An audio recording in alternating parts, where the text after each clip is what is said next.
Yo yo yo, salut les turfeuses, salut les turfeurs, bienvenue pour un nouveau pronostic de Benoît Requin. Ok, place au pronostic du quintet du vendredi 3 mars, direction Cagnes-sur-Mer pour le prix Roger Ledoyen, 3 attelés, 2925 mètres, 16 partants en réunion, une course 7, indice de confiance 3 sur 5. Petit retour sur le quintet du jeudi 2 mars. Dans mon pronostic, je vous ai donné le quintet en 6 chevaux, mais ça ne payait pas ce jeudi.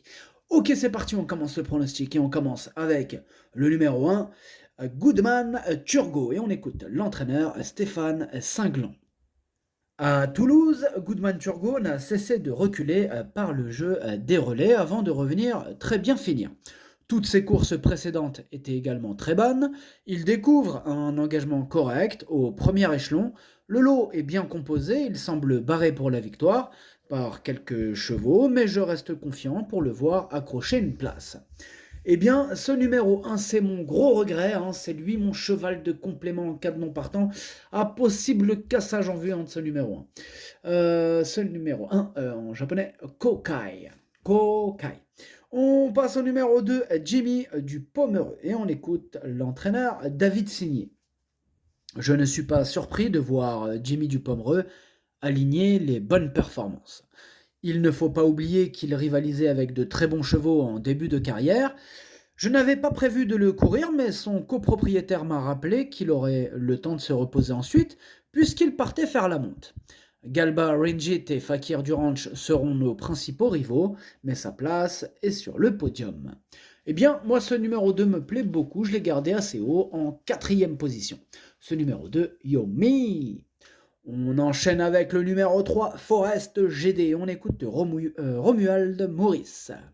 Forest GD enchaîne les courses, mais il n'accuse pas le coup. Il est toujours aussi performant. Il se plaît beaucoup à Cagnes. Il a joué de malchance en reculant le 17 février. Il aime les courses avec du rythme. Cela devrait être le cas à la lecture des participants. Si je peux le placer en dedans, non loin de la tête, il a sa place à l'arrivée. Il me paraît à nouveau compétitif. Eh bien, ce numéro 3, moi je l'ai retenu, mais plutôt en bout de combinaison. Ce numéro 3, Docueil. On passe au numéro 4, Fossoyeur. On écoute Michael Iso. Il faut effacer sa prestation du 24 janvier, le vent était violent et il en a été perturbé. Fossoyeur n'était pas au mieux. Dernièrement, il est parti au galop. Cela peut lui arriver.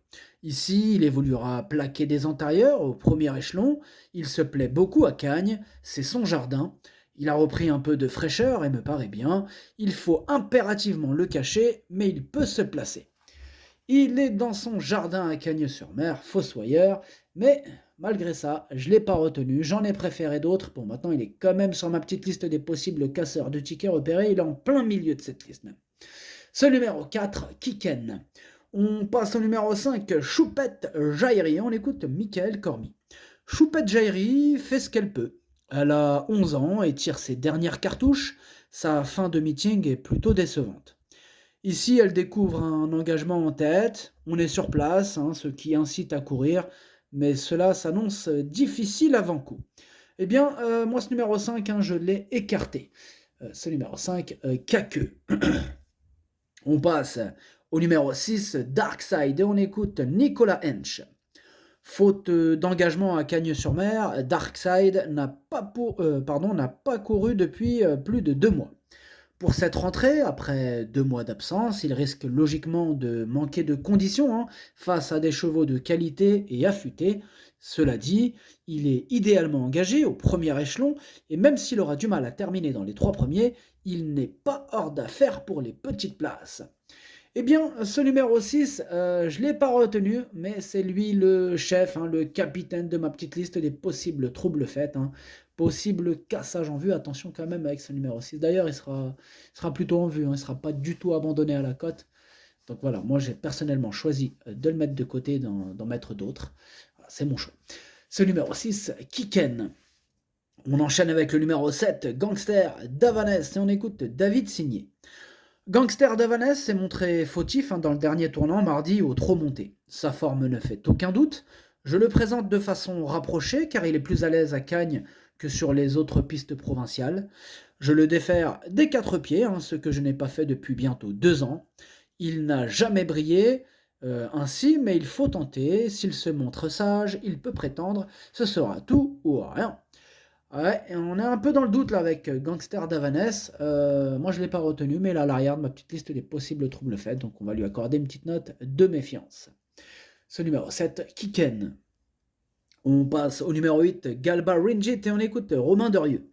Galba Ringit reste sur un plaisant succès sur ce parcours fin janvier. Il est resté en bonne condition physique et se présente de façon espacée comme en dernier lieu.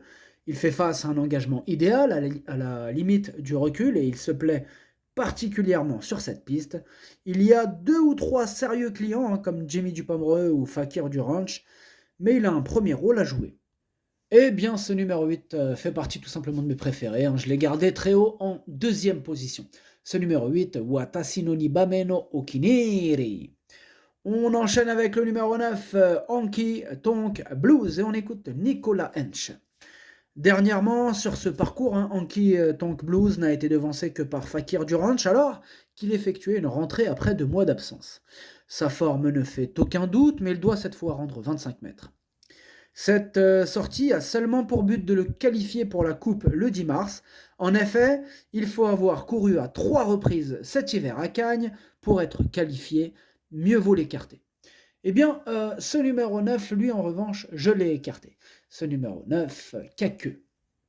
On passe au numéro 10, Eberton. Et bien sûr, on n'aura pas les commentaires de l'entraîneur, c'est Junior Guelpa. Lui, il n'est pas parti pêcher, hein. Junior Guelpa, lui, c'est volontaire, hein. Il le fait exprès. Il met des fausses pastilles. Là, par exemple, il vous a mis sur le site, il vous a mis une pastille orange, soi-disant il n'est pas chaud. Mais croyez-moi que son Eberton, là, il peut faire très très mal. En tout cas, moi je l'ai gardé très haut en 3e position. Il me la fera pas à l'envers, Junior Guelpa. C'est terminé ce temps-là. La première fois, il me l'a fait à l'envers. Mais comme dit le proverbe, le renard ne se fait pas avoir 2 fois au même piège. Bref, ce numéro 10, je l'ai gardé très haut, 3e position. Ce numéro 10, Daisani. On enchaîne avec le numéro 11, Falco Berry. On écoute Yannick Alain Briand. Falco Berry est arrivé dans un très bon état. Ici, il rend la distance. Ce n'est pas un engagement facile. Il aura un plus bel engagement le 12 mars pour la clôture du meeting. Cette sortie va permettre de le cerner davantage à Cagnes. L'objectif est de prendre la température et juger de son envie de combattre. Il devrait être à l'aise piste plate, ce n'est pas un interdit. Ah ça non, c'est pas un interdit Falco Berry, attention à lui. Moi je l'ai retenu, sachez que c'est lui le 8e de mon pronostic. Ce numéro 11, Hati. On passe au numéro 12, Canoise d'Agon, et on écoute Yannick Alain Briand.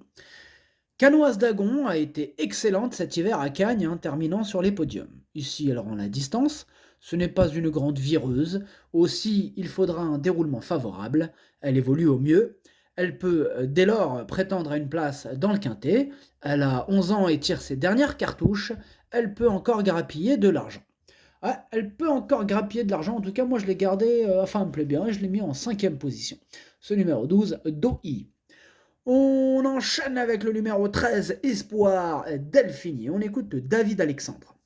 Son entourage m'a confié Espoir Delphini après sa tentative du 6 février sur ce parcours afin de le garder en condition pour son objectif, prévu le 12 mars. Il me laisse une bonne impression à l'entraînement. Vendredi, il est contraint de rendre 25 mètres et il restera ferré. Il est donc préférable d'attendre sa prochaine sortie pour le retenir. David Alexandre nous conseille de l'écarter. Alors, il n'est pas sur ma liste rouge.